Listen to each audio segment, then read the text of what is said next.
horta awalan waan mar kale waan u hambaleynayaa xubnaha ka soo dhex baxay ka soo dhex muray tartanka xalaasha ah ee aanu qabanay ilaahayna subxaanahu wa ta'ala umar khaatika ahaa inuu si cadaalad u dhacay mar labaadka waxaynu ka doonaynaa shaqooyinka maxaa looga jeeday waa tilmaan wanaagsan in shaqooyinka qaranku ay noqdaan qaar lagu tartamo inaynu u guuro in kaalin kasta qofkii ku habboonaa ee aqoonteeda ahaa loo diro inta kalena tababaro iyo tayeyn loo suurtogeliyo hay'adaha dawladda oo dhan isbitaalka sidii agaasimaha guud sheegay hawshiisu way nagu hadal badatay xilkuna waa iska imtixaan wuxuu u adeegayaa ku dhawaad milyan qof oo si toos ah ugu adeegayo magaalada Hargeysa nawaaxigeeda degan waxaana u adeegayaa Soomaaliland oo waxaana u adeegayaa gobolka oo dhan waxaynu doonaynaa markii aanu daraasaadka sameynay ee hawshii ugu horeysay wasaaraddu taladeeda wax naga weydiisay qayb waxa ka qayb ahayd bini'aadamku wuxuu ku horumaraa ee uu horumar ku gaadha ee badhaadhe ku naaloodo uu ku gaadha waa hadba sida cududiisa shaqaalaha ee uu haystaa ay u fakirto wax soo saarna u samayso innaga had iyo jeer duruufihii dagaalada ee dalkan soo maray iyo marxaladihii soo maray waxay kala saareen qofku inuu horumarka laftiisa qayb ka yahay gurigiisa u shaqeynayo oo cid kale ha u shaqeynay reerkaaga iyo carruurtaada iyo hooyada iyo aabaha u shaqeeyo caafimaad wanaagsan si marka aqliyada noocaas ay naga baxdo waxay inooga suushay in fikirka uu yimaado qofku inuu ka fakiro mushahar intee leeg baad heshaa dabeedna uu daydayo wallahi sida mushaharkaaga kordhin meel badan ka shaqee marka damoor uu xagaa ka fakiro lacagtu waxay kaga baxaysaa haddana duruufta gurigiisa taliya caafimaadka carruurtiisa u baahnayd marka xikmadda ku jirta waxa weeye haddaynu caafimaad qiimo leh oo efficient ah oo adeeg wanaagsan aynu bulshadeena siino shilinka idin soo galiyo mushaharka idin soo galaana wuu idin marxayaayo waxay helaysaan adeeg jaban oo laga helo isbitaalka Hargeysa halkii la geyn lahaa private hospitaliska hooyada aabbaha walaalka inankaaga inaadeerta abtiga ilaa intaas uu dadku yahay waxaynu gacmaha isu qabsanaynaa oo tiimka cusub iyo tiimamka sii joogay baa aynu isu qabsanayay wasaaradda iyo annagaba in isbitaalkaasi uu noqdo mid loo soo hirto oo shaqadiisu noqoto iyo adeegiisu mid dadku mahadiyaan tiimka cusubna ilaahayna ku asiro baan ugu ducaynayaa shaqo badan baa idin sugaysaa hawshan maanta aynu sugin waa induction waa carbin iyo laylis kuleelis shaqada ah aqoon baa leedihiin wax cusub leedin sheegi maayo laakiin inay isla dhex gashaan idinku isla fal gashaan isfahamtaan shaqada waxa la qiimeyn karaa markay target leedahay haddaan target iyo plan iyo work plan iyo qorshe lagu socdo aanu jirin shaqadiina lama qiimeyn karayo in eedaydu ku leedihiin iyo cid kale leedahay lama ogaan karayo hadhowto sidoo agaasimuhu sheegay qorshaha waxa ayna aasas gareysaan isbitaalka waa sababta xil wareejinta dib loogu dhigay ee looga dhigay khamiista waa hore u jeegteen sidoo yaalla eegtaan baahidiisa eegtaan qof waliba kaalintu qaadanaya inuu samaysto targetskiisii maxaa the coming 3 months saddex bilood oo soo socda maxaa doonaysaa inaad systemkii isbitaalka ku soo kordhiso sidii aad u dhex joogtay haddaad hore uga shaqeynaysana maaha waa ogtihiin mushahar ugu badnaa baan idinku qaadana waxaan kan uga sheegayaa maaha dadka inaan idinku dirayo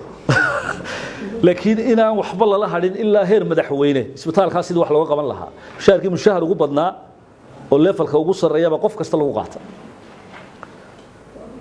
waxa lagu qaadanaya waxa weeye inuu burhaantiisa iyo xikmadiisa iyo aqoontiisa iyo aqliyadiisa uu la yimaado isbitaalkaasi sidoo efficient ugu shaqeyn la dadkeena ajir badan baa ku jira ilaahay kuwa samafalayaasha waa jecel yahay ina samafale noqotaan adeega noqotaan oo khidmeeyo noqotaan waqtigiina oo dhan gelisaan waa ogtihiin markii imtixaanka aanu qaadaynay 6 iyo barka subaxnimo ilaa 6 galabnimo waan joognay xafiiska qaarkiin mushaharka imika loo qoday mid ka yar baan ku shaqeynaa laakiin ujeedada ka dambaysa waxa weeye inaynu wax wanaagsan qarankeena u soo saarno isuna dhigna inaynu hogaamiyeyaashii berrito inagu nahay waxaan rajaynayaa biin illaahi tacaala isbitaalkaasi idinkaga hadhi mayno oo idinku garab taaganahay